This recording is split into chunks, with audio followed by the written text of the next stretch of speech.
Chapter 43. When one places life's center of gravity not in life but in the beyond, in nothingness, one deprives life of its center of gravity altogether. The great lie of personal immortality destroys all reason, everything natural in the instincts. Whatever in the instincts is beneficent and life-promoting or guarantees a future now arouses mistrust. To live so that there is no longer any sense in living, that now becomes the sense of life. Why communal sense? Why any further gratitude for descent and ancestors? Why cooperate, trust, promote, and envisage any common welfare? Just as many temptations, just as many distractions from the right path. One thing is needful, that everyone as an immortal soul has equal rank with everyone else, that in the totality of living beings the salvation of every single individual may claim eternal significance, that little prigs and three-quarter madmen may have the conceit that the laws of nature are constantly broken for their sakes. Such an intensification of every kind of selfishness into the infinite, into the impertinent, cannot be branded with too much contempt, and yet Christianity owes its triumph to this miserable flattery of personal vanity. It was precisely all the failures, all the rebellious-minded, all the less favored, the whole scum and refuse of humanity who were thus won over to it. The salvation of the soul, in plain language. The world revolves around me. The poison of the doctrine of equal rights for all. It was Christianity that spread it most fundamentally. Out of the most secret nooks of bad instincts, Christianity has waged war unto death against all sense of respect and feeling of distance between man and man. That is to say, against the presupposition of every elevation, of every growth of culture. Out of the ressentiment of the masses, it forged its chief weapon against us, against all that is noble, gay, high-minded on earth, against our happiness on earth.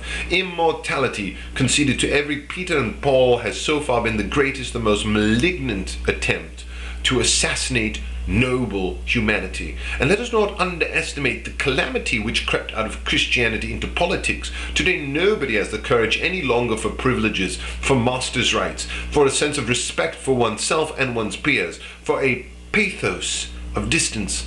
Our politics is sick from this lack of courage. The aristocratic outlook was undermined from the deepest underworld through the lie of the equality of souls. And if faith in the prerogative of the majority makes and will make revolutions, it is Christianity. Beyond a doubt, it is Christian value judgments that every revolution simply translates into blood and crime. Christianity is a rebellion of everything that crawls on the ground against that which has height. The evangel of the lowly makes low. In chapter 44. The Gospels are valuable as testimony to the irresistible corruption within the first community. What Paul later carried to its conclusion with the logician's cynicism of a rabbi was nevertheless nothing other than that process of decay which had begun with the death of the Redeemer. One cannot read these Gospels cautiously enough. Every word poses difficulties. I confess, one will pardon me, that precisely on this account they are a first-rate delight for a psychologist, as the opposite of all naive corruption, as subtlety par excellence, as artistry in psychological corruption. The Gospels stand apart. The Bible in general suffers no comparison. One is among Jews. First consideration to keep from losing the thread completely.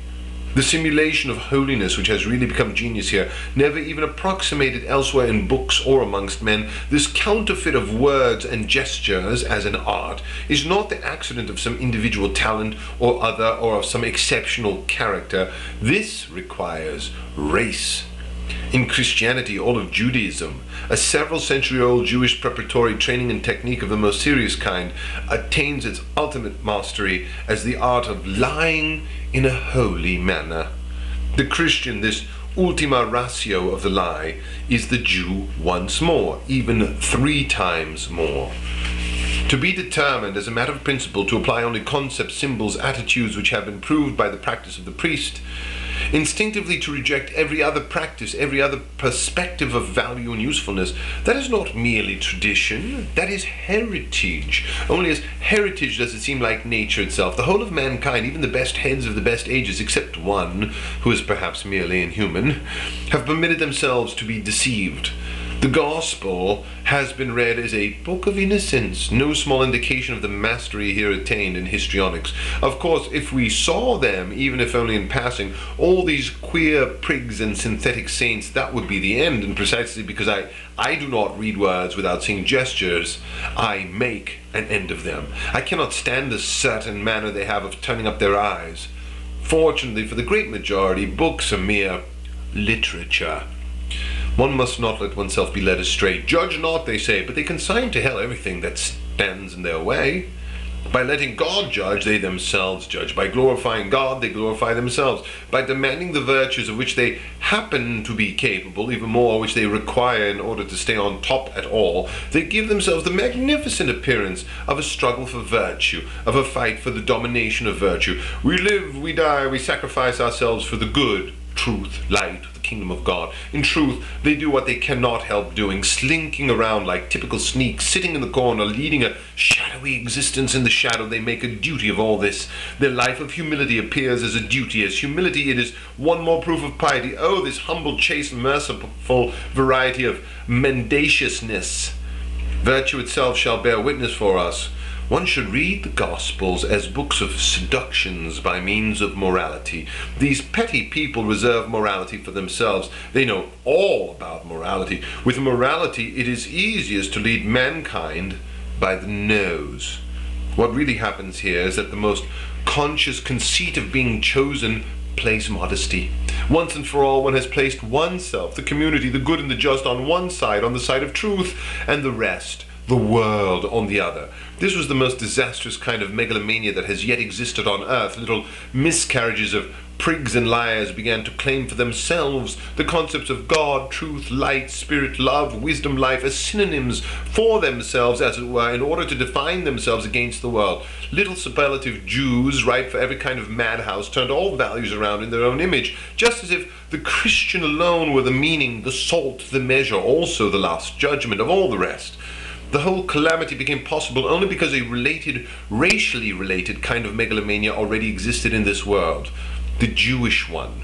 As soon as the cleft between the Jews and the Jewish Christians opened, no choice whatever remained to the latter but to apply against the Jews themselves the same procedures of self-preservation that the Jewish instinct recommended, whereas hitherto the Jews had applied them only against everything non-Jewish. The Christian is merely a Jew of more liberal persuasion.